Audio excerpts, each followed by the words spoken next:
তোমাদেরকে যদি স্বদেশে থাকতে দেয়, যদি তোমাদের ধর্ম নিয়ে তারা তোমাদের হত্যা না করে, জবরদস্তি না করে, তাহলে তাদের সাথে দয়া দেখাতে কোনো অসুবিধা নাই। কতসিতু ইলাইহিম, আর তাদের জন্য ন্যায় বিচার করতেও কোনো অসুবিধা নাই।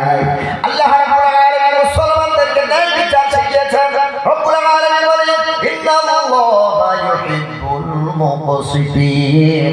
আল্লাহ বলেন, যারা ন্যায় বিচারক আমি আল্লাহ তাদেরকে বড্ড ভালোবাসি।